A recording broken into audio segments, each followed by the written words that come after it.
This is the story of a 30-year search by U.S. intelligence agencies to perfect mind control. Some of those engaged in that search have agreed to talk about it for the first time. One said, "I think every last one of us felt sorry to attempt this kind of thing. We knew we were crossing the line." The search would be endless. From brothels, an agent says, we learned a lot about human nature in the bedroom, to the mystical rites of a magical mushroom ceremony performed by an Indian shaman, to a Spanish bull ring. The bull has had electrodes implanted in the brain and is controlled by a scientist. There would be victims.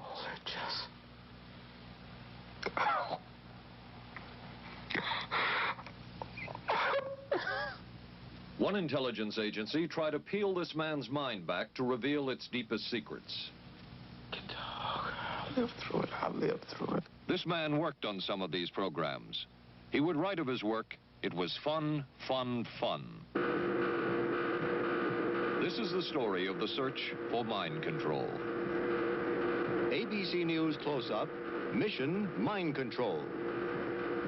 With ABC News correspondent Paul Altmaier.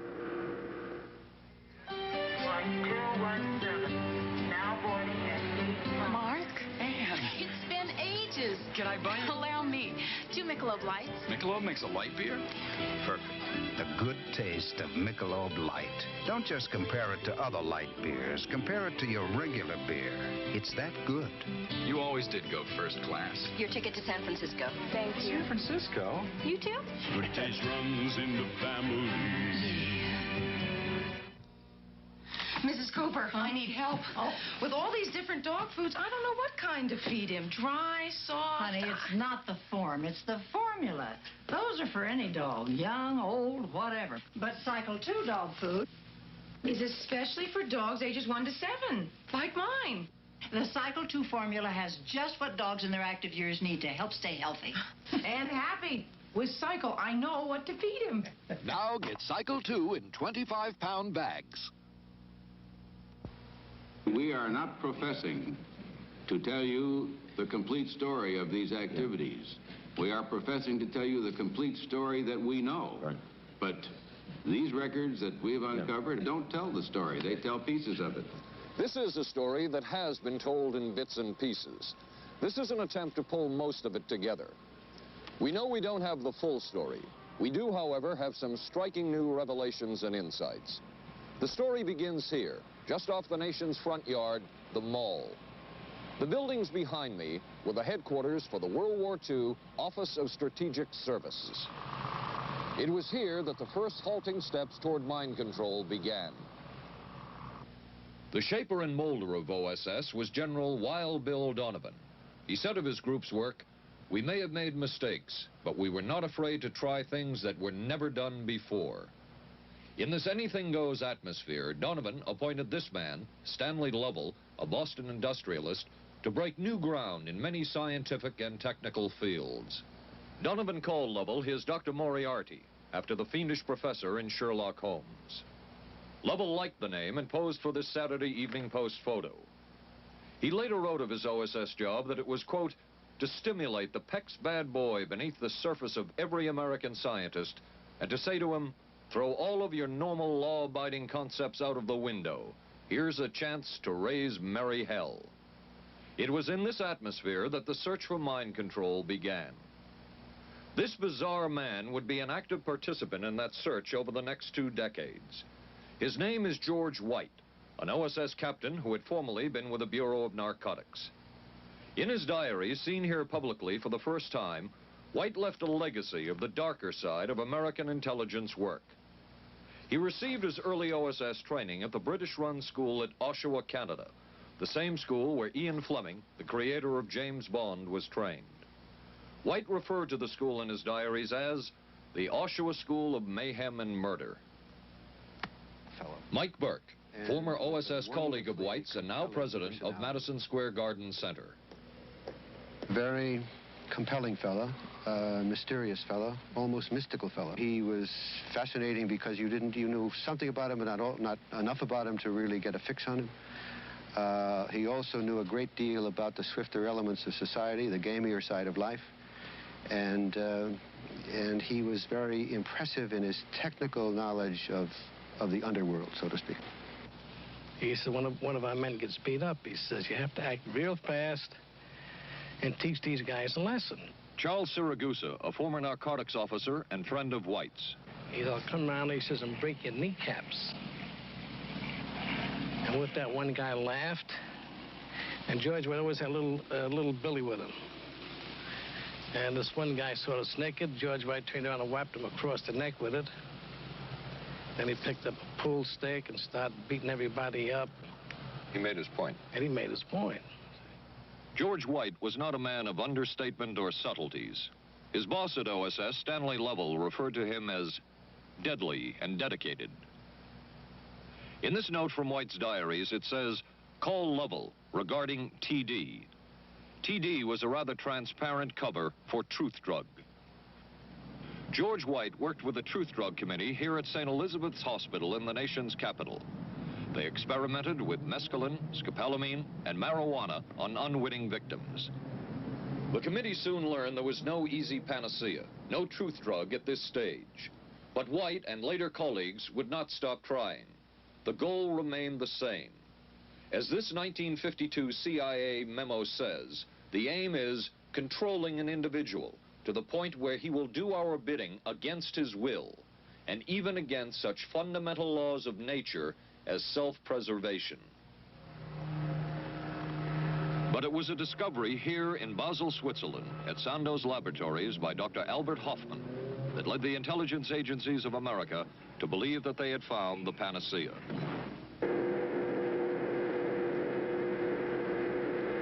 The discovery was lysergic acid diethylamide, LSD. The film that you see is considered by many experts to be the closest illustration of the effects of a hallucinogenic. It was one of the first times that anybody had run into a powerful drug that was different than anything else that they knew anything about. John Gittinger, recently retired chief psychologist for the CIA. This is the first time Gittinger has been interviewed publicly. We could disable a whole city by putting a very small amount in a water supply. After all of these years of us, those of us who are involved in looking for this secret drug, this was the only thing that began to look for the first time like it might be something like that. The CIA's interest in LSD was intense. The worry was that the Russians would get hold of it. Were the Soviets into LSD? I'm going to have to say I'm sure they were, but if you ask me to prove it, I've never seen any direct proof of it. But at one point, intelligence information received from Switzerland said that Sandoz Laboratories was about to put 100 million doses of LSD on the open market. And it caused enough concern within the agency that the United States was prepared to buy the entire supply. However, a slight mistake had been made. The mistake is made public for the first time. I just found out on a new CIA document that there were no such large quantities of LSD on the market. John Marks has filed numerous Freedom of Information suits against the CIA and has unearthed much new material. He is the author of The Search for the Manchurian Candidate, a history of intelligence agency work with mind control. He is a consultant for this report. What happened is that there was a military attaché in Switzerland, an American officer, who got milligrams and kilograms mixed up. In other words, he made a mistake of thinking 1/1000th of a gram was the same as 1,000 grams, which is a mistake of 1,000,000 times. So when the CIA got the intelligence that there were 100 million doses on the market, in fact, there were 100 doses. The man who would oversee the CIA's research into drugs and most of the agency's behavior programs is this man, Dr. Sidney Gottlieb, a chemist. Dr. Gottlieb declined ABC News' request for an interview. In their never-ending search for the miracle weapon, CIA operatives searched here in the remote mountain areas of southern Mexico for what up to then had been considered a myth, magic mushrooms. They used this man, a part-time chemist for the CIA, to dupe this man, a vice president of a bank, and an amateur mycologist or mushroom expert to try to get to the magic mushrooms and turn them into a drug. But it would be the amateur, R. Gordon Wasson and his colleagues, who would win the race and develop the drug psilocybin from the magic mushrooms. We went into the Mazatec area, far from the highways, remote from Mexico City. There we found that rotten bagasse, as it's called, bagasso, covered with mushrooms. These mushrooms I didn't know, had never seen. They were the sacred mushrooms. Wasson would also discover and record the ancient mystical rites of the mushrooms from a local shaman or magical priestess, Maria Sabina. And we were seeing incredible sights. They would go slowly or they would go fast as I ordained. All your senses are rendered acute. We say that you see visions, you see hallucinations, but that doesn't begin to tell this story. The hallucinations are only part of it. You hear sounds, you smell things. The night was thrilling. Word of Wasson's discovery reached the CIA quickly. Dr. James Moore, a University of Delaware chemist, secretly served the CIA preparing deadly chemicals on short notice. Moore was instructed to get close to Wasson and accompany him on another trip to Mexico to get the magic mushrooms. Internal documents show the CIA felt a drug derived from the mushrooms could remain an agency secret. What in the world were they looking for with the magic mushrooms? I think the best answer to that is that they were looking for fundamental information on compounds that would be capable of causing changes in behavior, changes in mental attitude. Did you ever consider what would have happened if any of these substances were given to, say, unwitting people? Oh, I don't remember having considered that specifically. What if you... I trust perhaps you've thought about it. Well, I haven't worried about it. Your question again, what would I have thought had I known that any of these substances would have been given to unwitting persons? You mean a hostile agent of another government? No, I mean, that was probably one of the things they had in mind. I mean, testing it out on an American citizen. I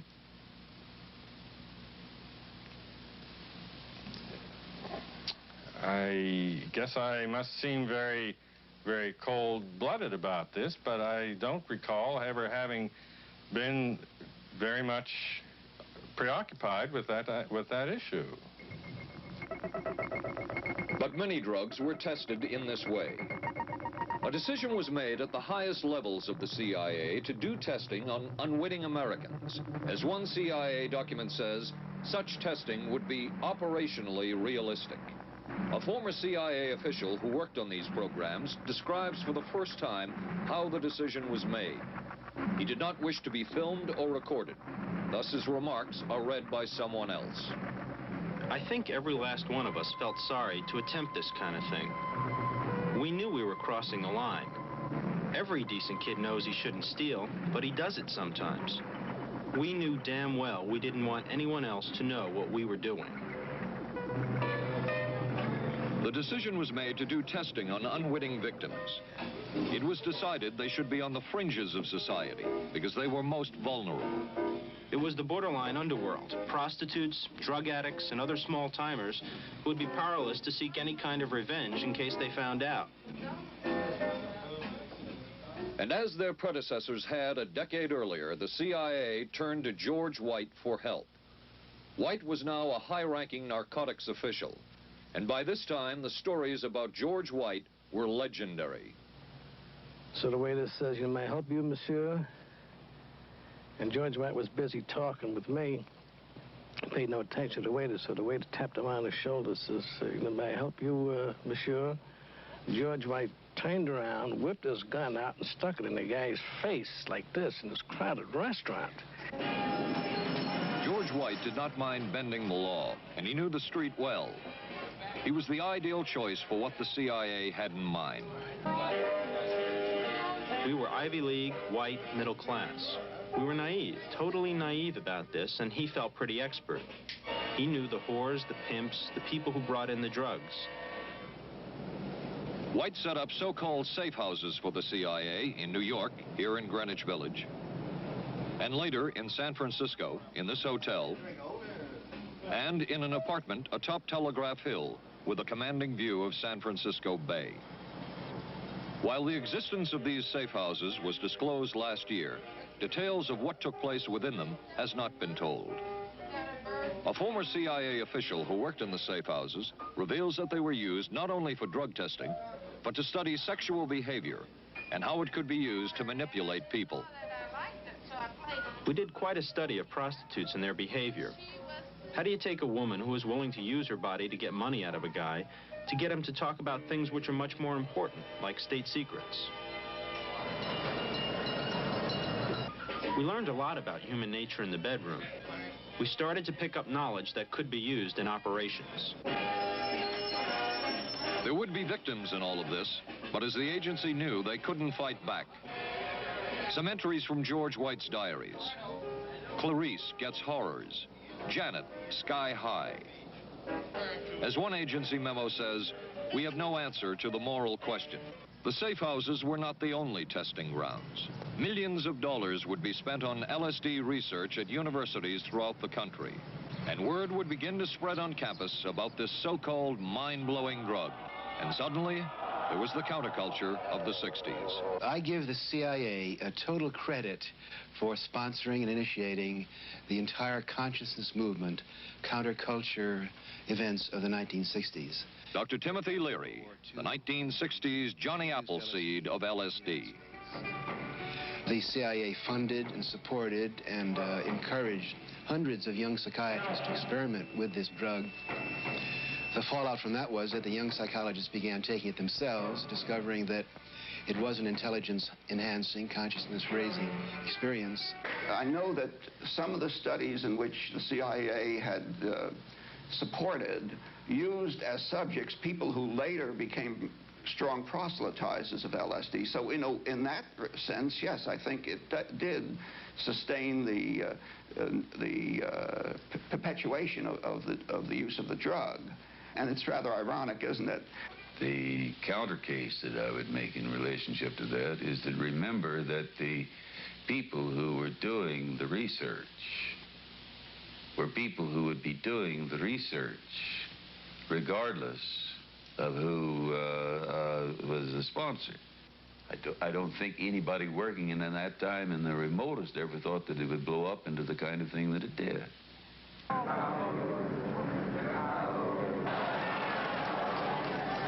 History will judge the role of the CIA and other intelligence agencies in unwittingly contributing to the counterculture of the 60s through their intense interest in LSD and other hallucinogenics. But for the moment, at least, the argument can be made that the CIA helped usher in the age of Aquarius.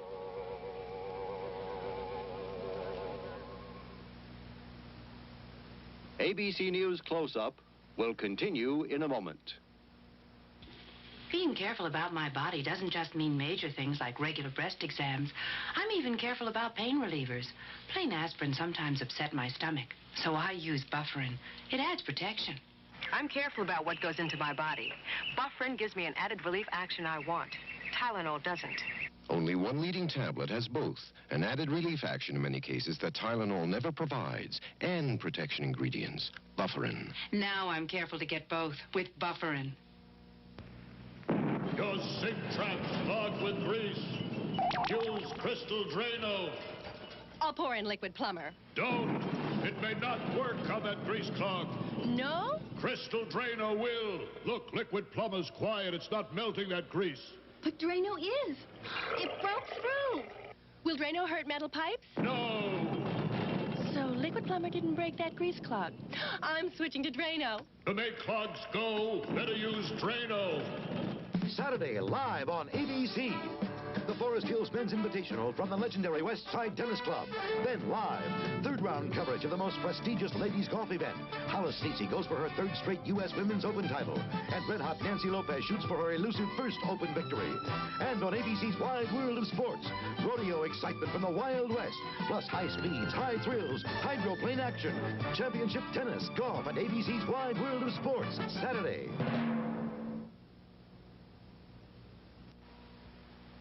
Wednesday on 8 is Enough. We got the buggy fever. The Bradford girls go disco crazy. Hey, hiya, hun. What do you say we get, down? And the summer's off to a red-hot start. And Charlie's Angels play the horses. I want to be a jockey. But end up in a dead heat with death. Then, the ghost of Jack the Ripper haunts the back streets of Vegas. Tomorrow, starting at 8, 7 Central and Mountain on ABC.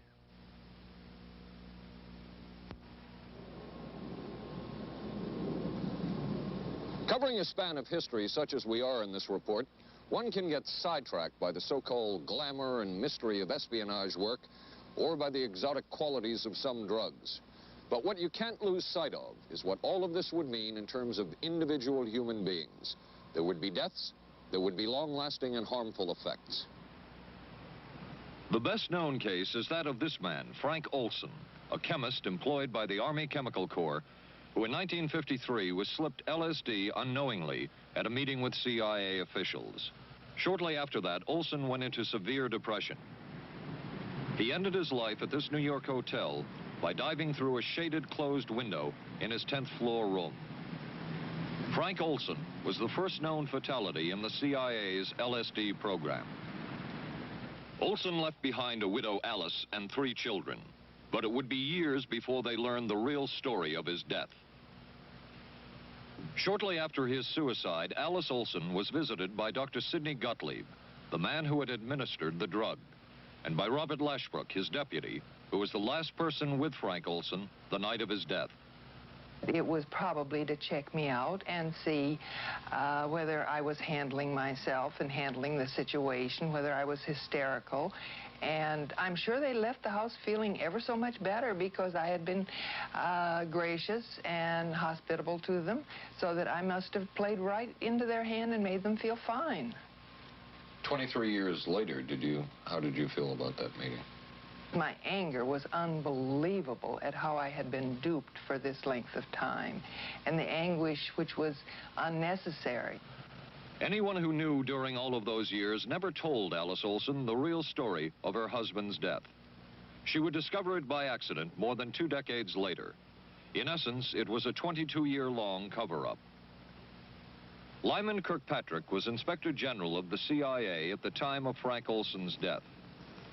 But had not the Olson case occurred within the secret confines of the CIA, would not this case have been a prosecutable case? Perhaps manslaughter? I would think very definitely prosecutable, and certainly from the point of view of of Mr. Olson, why it should probably have been actionable. Frank Olson's suicide slowed down the CIA's testing of LSD and other drugs, but only momentarily. The CIA was not the only government agency interested in the possibilities LSD and other drugs presented for mind control. The Army Chemical Corps first started working with the CIA and then branched off on its own. It, too, tested drugs on unwitting victims, and a death would result. The case of this man, Harold Blower, a tennis pro, seen here with his daughter Elizabeth, is well known. In 1953, Blower was a private patient at the New York State Psychiatric Institute. He was given 5 injections of a mescaline derivative that was being tested secretly for the Army Chemical Corps. With the 5th injection, Harold Blower died. As with the Olson case, a 22-year cover-up followed, until finally the Army admitted the real details of Blower's death. Since the initial news stories of Harold Blower's death, close to 5,000 documents, previously classified, have been released by the Army and obtained by ABC News. They provide valuable insight into Army activities at the time of Blower's death and where the Army went from there with their own drug testing program. From a previously classified deposition of Dr. James Cattell, who administered the mescaline derivative, on the purpose of the drug testing, to produce symptoms similar to those that you see in schizophrenia. On how much the patient knew about all this. We didn't delineate all the possibilities of what might happen because then you contaminate your experiment. Cattell then relates that he never even knew what drug he had given Harold Blauer because of the secrecy of the Army experiments. We didn't know whether it was dog piss. This was secret. This was a secret. We weren't in on it. We asked Blauer's daughter Elizabeth for her reaction. What? How can anybody react to that? I mean, that is so far from what you'd expect from a human being, never mind a doctor, never mind a professional specialist who's supposed to care about people's minds. It's unbelievable. A suit filed by Elizabeth Barrett against the Army Chemical Corps is now pending in federal court. Other Army experiments continued on mental patients around the country. Work done at the Tulane Medical Center in New Orleans involved several drugs, hallucinogenics, and electrodes implanted in the brain. The chief researcher was Dr. Russell Monroe, now head of the psychiatry department at the University of Maryland. These are various progress reports written by Dr. Monroe and recently obtained by ABC News. From one of the progress reports, a report of a woman who had electrodes implanted in the brain and was then given LSD and other drugs. She became agitated, cried, lapsed into a trance-like state.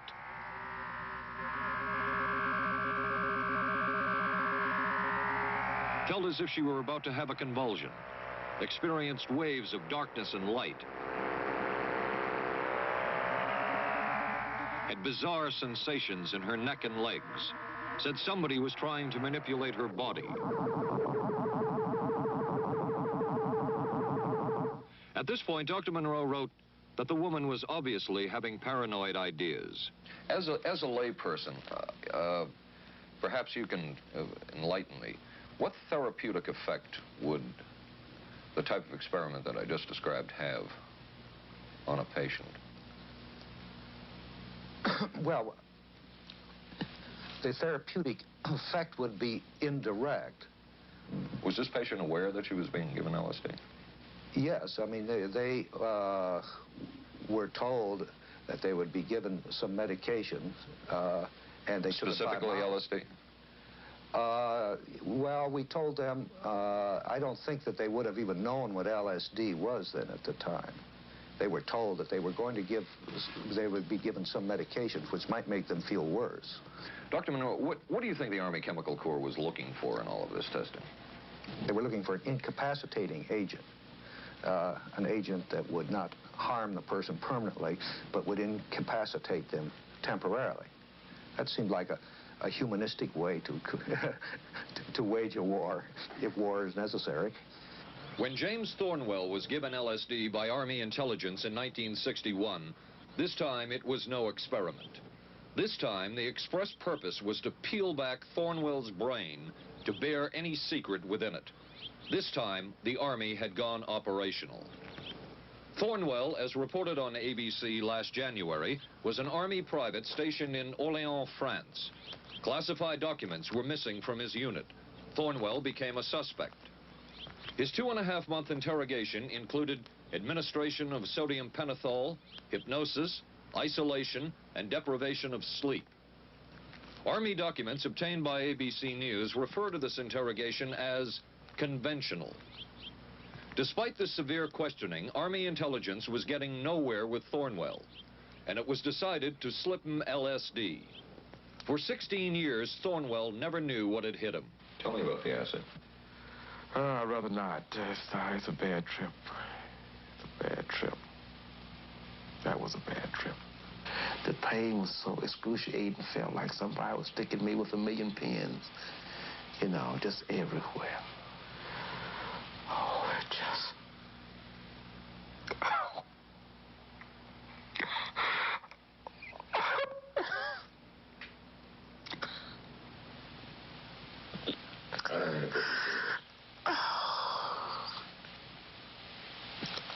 You want to stop for a minute?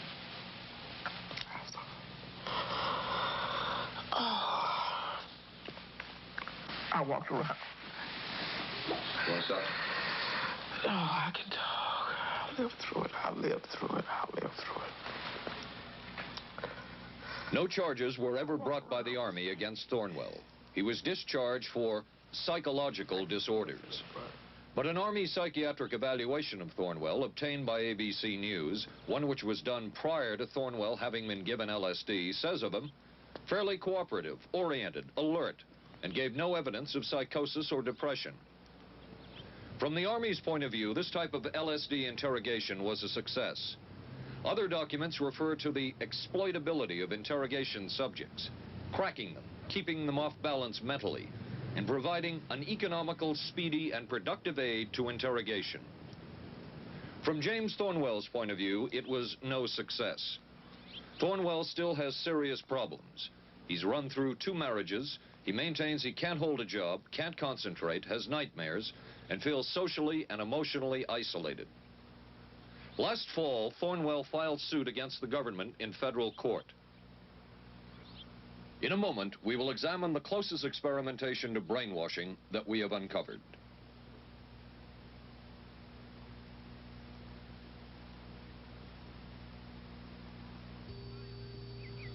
Oh, for crying out loud. Something wrong, Will? You pick up a paper these days, you learn life isn't as simple as it used to be, and neither's food.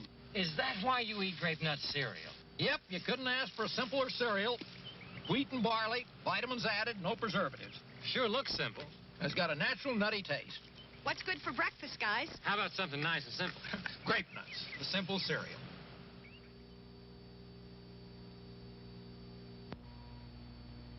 Maxwell House is coffee you can count on. Maxwell House, good to the last drop. Maxwell House is good every time. Maxwell House is good coffee. Good to the last drop. Maxwell House. Maxwell House, coffee you can count on. Always smells good, always tastes good, always good to the last drop. Maxwell House is good news. Good to the last drop. Maxwell House.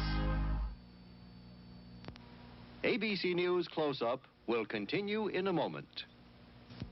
Special baseball. The Yankees take on the Angels Friday night on ABC. This is a heavy-duty stick-up, and this is a good place for it. New heavy-duty stick-ups from Airwick for small places with big odors. This is David Shoemaker in the news at this hour. District Police have charged a young Northeast woman with the weekend kidnapping of that day-old baby. Sources say the woman was pregnant and afraid she'd lost her own child in the accident, and that's what motivated the kidnapping. 'Twas the night before Skylab, and we'll have the latest on its fate and ours. Testimony before Congress today on battered wives. Some of the victims are battered wives. A rock and roll star put on probation for income tax evasion. The condition is he must put on 1,000 hours of concerts for charities. And we'll be talking with a local teenager who won a gold medal at the Pan Am Games. Join us at 11. Reach for the sun. Hello, sunshine. Reach for the sun. Hello, sunshine. Hello, Mountain Dew. Nothing else tastes or feels quite like Mountain Dew, or goes down as smooth like a soft breeze on a lazy afternoon. Reach for the sun.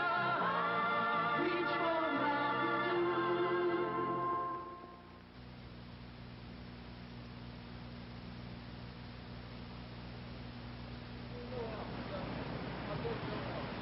By far, the most chilling experiments we have uncovered took place at this Gothic estate called Ravens Crag, halfway up Mount Royal in Montreal. It houses the Allen Memorial Institute of Psychiatry of McGill University. It was here that the CIA funded a series of experiments, severe experiments. The work was done by the Institute's then director, Dr. Ewan Cameron. It is the closest experimentation to brainwashing yet disclosed. His work, unprecedented in psychiatry, consisted of 3 areas which he called sleep therapy, psychic driving, and the ultimate depatterning. Dr. Maurice Dongier, current head of the Allen Memorial Institute. In his psychic driving, so-called type of therapy, he would give the patient intensive electric treatment in order to make the patient regress deeply, become forgetful. and then he would attempt to implant new ideas in the mind of the patient. Now, to a layman, it would appear that Dr. Cameron was trying to take the slate and wipe it clean, the slate being the mind. In other words, brainwashing. Exactly, that's a very good comparison. Brainwashing. Yes, to life. Val Orlico of Winnipeg, Canada, the wife of a member of the Canadian Parliament, was a patient of Dr. Cameron's. She entered the Allen Memorial Institute because of severe depression. She describes for the first time publicly the LSD therapy and psychic driving treatment that she was given by Dr. Cameron. And then the drug began to take hold very rapidly because it was an IV injection. And things became very furry and very frightening, and had a lot of sensations that it's very difficult to recall. Nobody explained it to me. Nobody ever asked me if I was willing to do it or anything. He had this feeling that he would be able to get through the resistance of illness and to reach deep changes very quickly. Did he? I don't think that when you look at that in retrospect, the hopes that he had have been in any way fulfilled. But Cameron would plunge on. The next step was what he called psychic driving. This involved almost endless tape-recorded messages and more drugs for the patient. Cameron wrote that this was the way to make direct controlled changes in personality. I thought this was the coldest and most impersonal treatment that anybody could give to anybody in the world. And I became more and more despondent and more angry. I just became so despondent that I thought I can't live like this any longer. And I thought I would just go out and throw myself underneath the cars on McGregor. I stood on the curb of that street and I stood there and I thought, okay, go. Okay, go. And then I thought, what if you're not killed? What if you're just maimed? What if you don't die and you live and you can't even talk anymore? And I couldn't do it. The most severe technique Cameron used was de-patterning. He described it as breaking up the existing patterns of behavior by means of intensive electroshock therapy with prolonged periods of sleep. He carried out these experiments in something he called the sleep rooms. People in there were like babies. They cried and they were very disoriented. And we were very afraid of the sleep room. We used to walk very carefully against the side of the corridor that was opposite the sleep room with our backs to the wall when we'd go by. Cameron used this combined sleep electroshock treatment on patients as long as 30 days.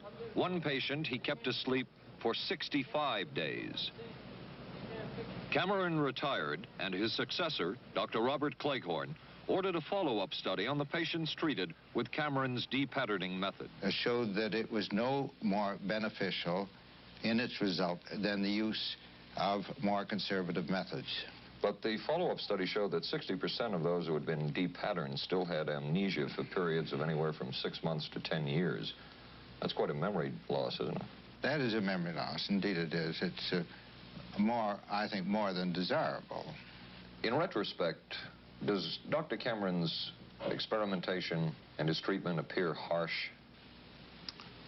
I would say yes. I mean, this forceful type of approach that I was describing to you is definitely, it can be said that it's harsh.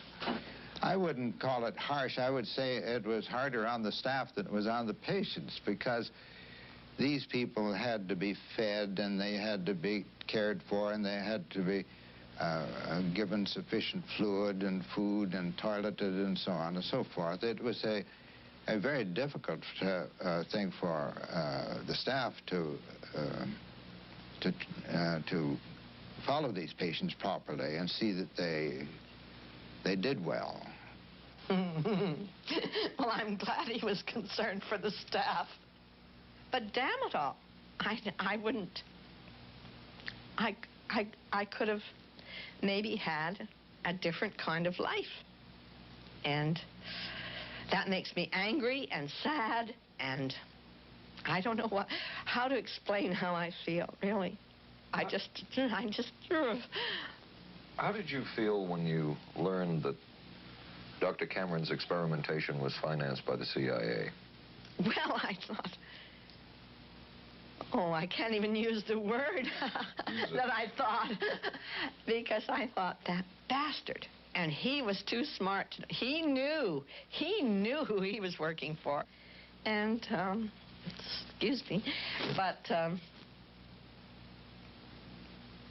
I just, I just can't, sometimes I can't believe it, and yet I know it's true. If you had the opportunity to say something to the people at the Central Intelligence Agency who financed this study, what would you say? I realize the CIA is a very important organization and they have a very important job to do. But God, it surely doesn't have to be done on people who are totally incapable of knowing what's happening or having any defense against it. And I can't imagine the mentality of people who would do this. I just can't. As for Dr. Cameron, he died in 1966 while mountain climbing. A colleague wrote of Cameron, "For him, the ends justified the means. And when one is dealing with the waste of human potential, it is easy to adopt this stance." Dr. Cameron seemed ideally suited for what the CIA had in mind.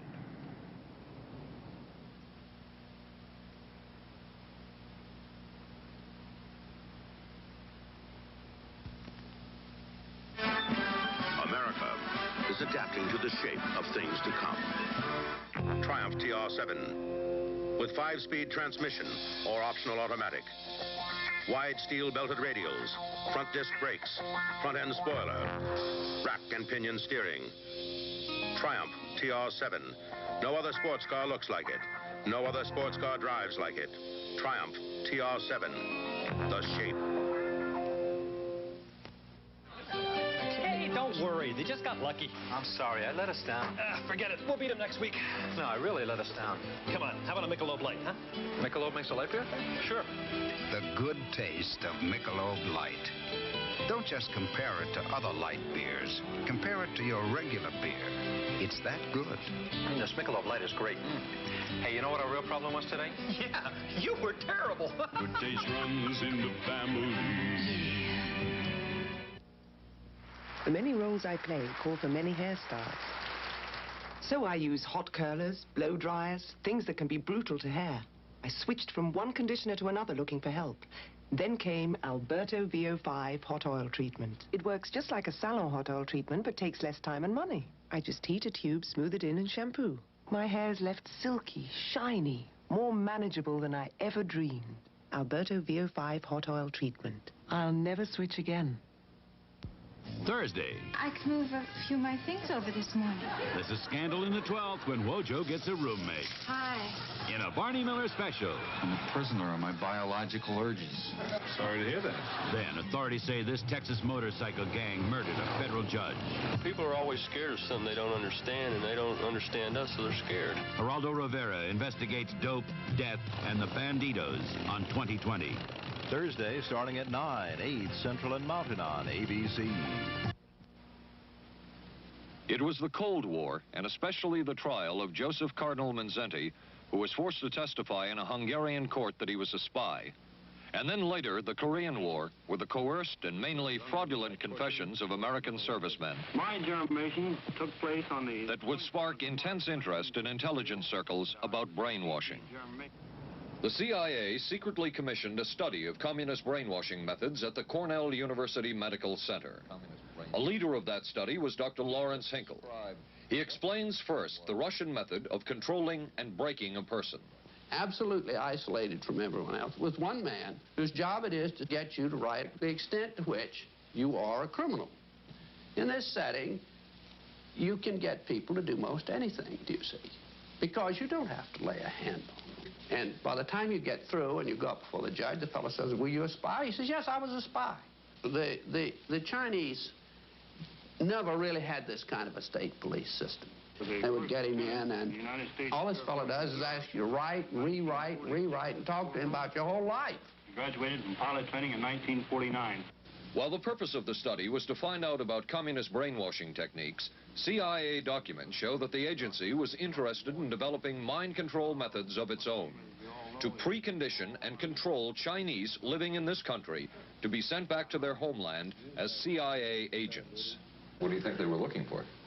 Well, I think they weren't looking for agents or anything like that. Yet the agency's perception of the work you were doing, in CIA documents we have examined, it says that the project that was being done here, they intended to use everything learned about the new agents to induce them to, quote, to perform acts of a complex, purposeful nature. Yeah, but that was never done. The effects of which may be out of keeping with the individual's previous behavior. That sort of thing was never done. Those people were not, that was, when they first came here, the first people they sent up to see us, you see, were operational type people from the CIA with some rather wild ideas. Okay, this is their perception of it, if I could just continue. No, it wasn't their perception of it either. No, it wasn't. Dangerous to his being, contrary to any previous consciously expressed intentions and interests, contrary to the good of the individual, and subversive to the goals for which he is consciously working. I understand all this talk. But the situation was, you see, those things were never done because of wise people on both sides. We were not able to do this nor interested in it. They were, though. Some of the low-level people were, but the high-level people were not, to tell you the truth. But documents clearly show that the CIA was attempting to develop agents over whom they had as much control as possible. Agents who would perform tasks contrary to their own good. Normally conditioned American who's been trained to kill and then to have no memory of having killed. His brain has not only been washed, as they say, it has been dry cleaned. Is a Manchurian candidate, controlled by others to do things against his will, possible? It was a remarkable film because, as far as I'm concerned, it made something totally impossible seem absolutely credible. I would say the answer is yes, but there are many qualifications to that. Dr. Milton Klein, a psychologist, a clinical and experimental hypnotist, and unpaid consultant to the CIA. The qualifications would be the subject selected to produce the kind of behavior that you wish, the amount of time, the procedures that are utilized, and the motivations of the people who are designing, executing, and administering the procedures. You're asking whether an individual can be, under hypnosis, influenced, coerced, persuaded, shaped to perform an antisocial act, or a destructive act, or an act of violence. My answer would be yes. Captain Marco, will you be good enough to lend Raymond your pistol, please? Yes, ma'am.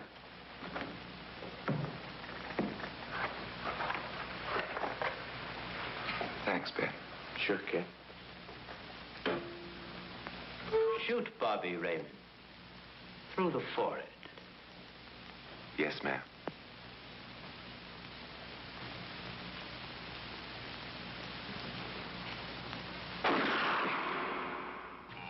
How valuable a tool can hypnosis be in the intelligence field? None whatsoever. It has absolutely no use because nobody's ever been able to do that I know of, do it in an operationally feasible way. I'm not in any way saying that hypnosis doesn't take place. I'm not saying there's nothing to it. I would say that most government agencies concerned with intelligence operations have been looking to hypnosis as a tool for a variety of purposes, one of which is to carry out and to execute certain intelligence operations on a basis where they would not have to rely completely on some of their own emotional reactions. Actually, would that entail murder? It could, if you consider that an act of killing someone under circumstances of war is murder. I think one has to define what that means. Under circumstances of peace? Under circumstances of peace, it would be murder.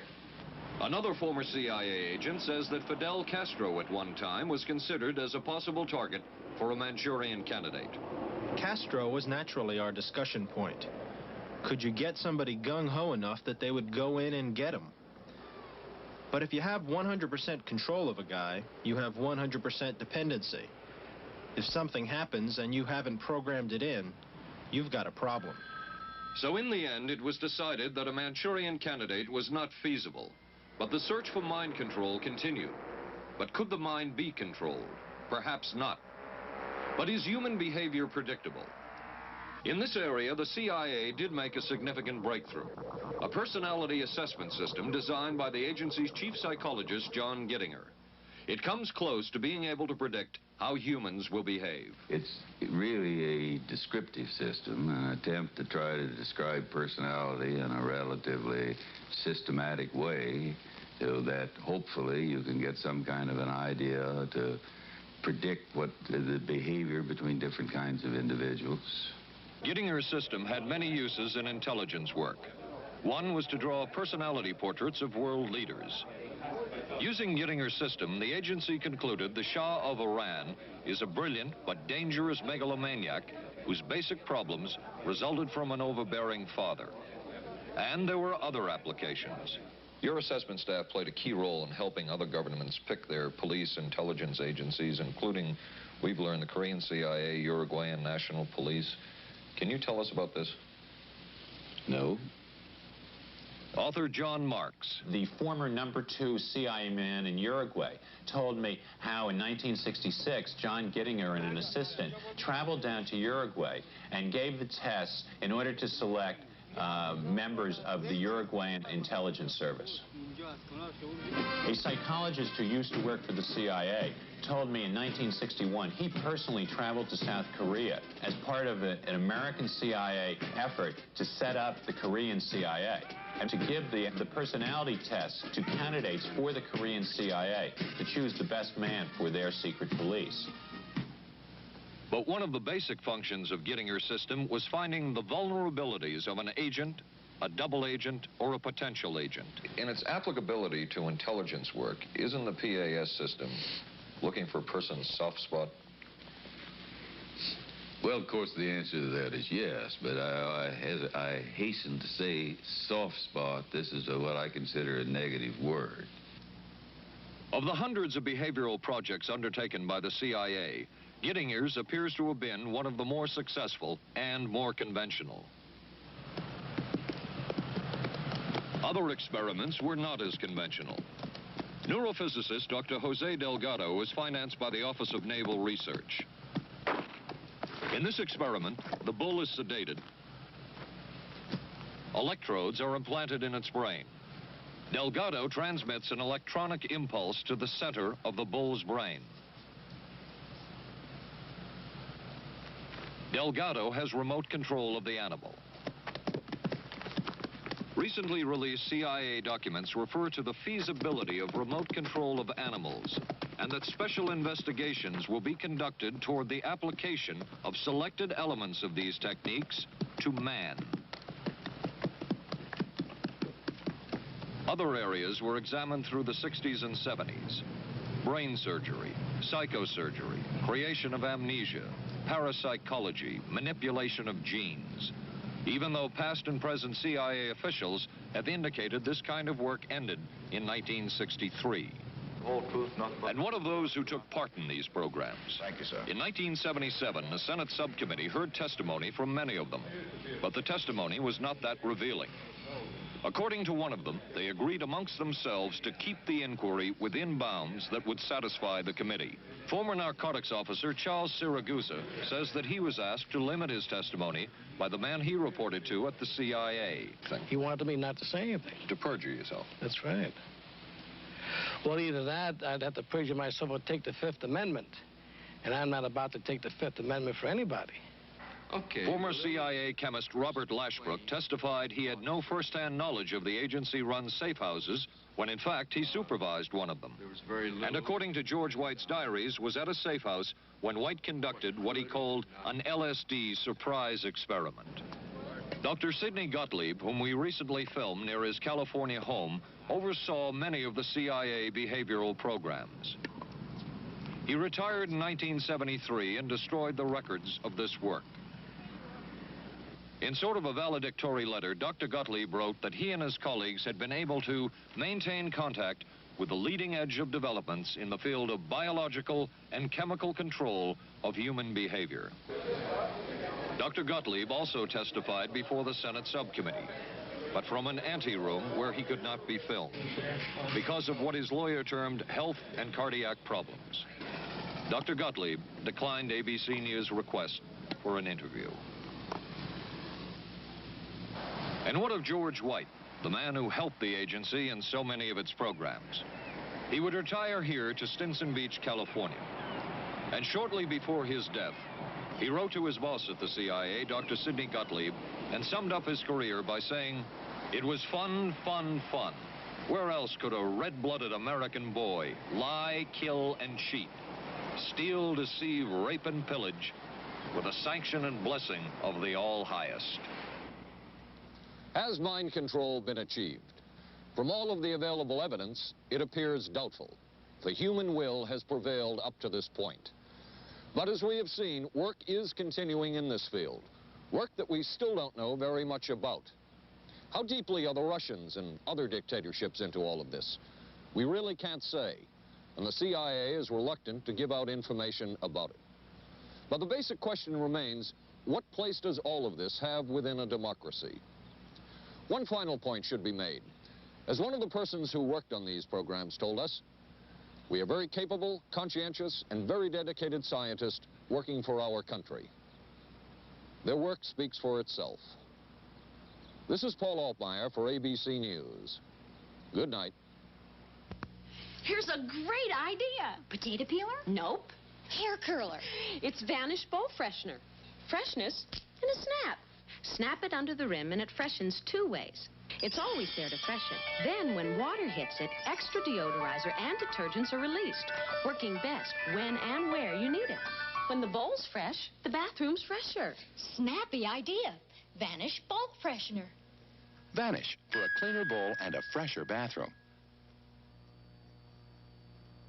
What do doctors recommend for pain today? This report shows doctors' #1 choice is the pain reliever in Anacin. 5 million recommendations last year for pain of headache, backache, minor arthritis, and muscle ache. The ingredient in Anacin is the doctor's #1 choice. Anacin is strong, a special combination of medical ingredients free of stomach upset for millions everywhere. The ingredient in Anacin, doctor's #1 choice.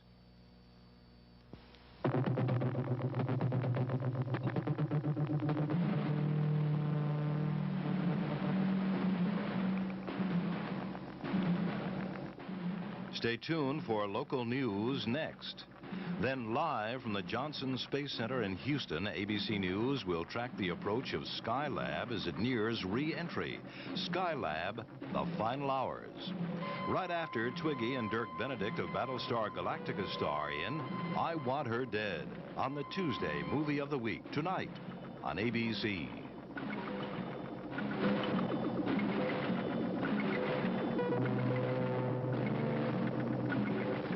This has been a presentation of ABC News.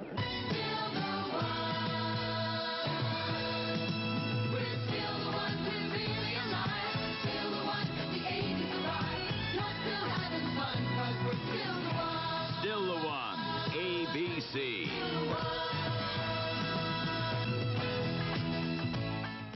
Skylab nears its final orbit. An arrest in the kidnapping of that newborn baby. A rock star sentenced for income tax evasion, and a local gymnast talks about her winning performance in San Juan. News 7 is next. We were concerned about our monthly electric bills, so we called Pepco for help. They sent us this energy-wise home audit. Just take a few simple measurements and answer the questions. Then mail them back to Pepco. Then Pepco will, free of charge, analyze your home's energy use and send you back a list of recommended changes to help you save money on your bills. Write today for Pepco's Energy-Wise Home Audit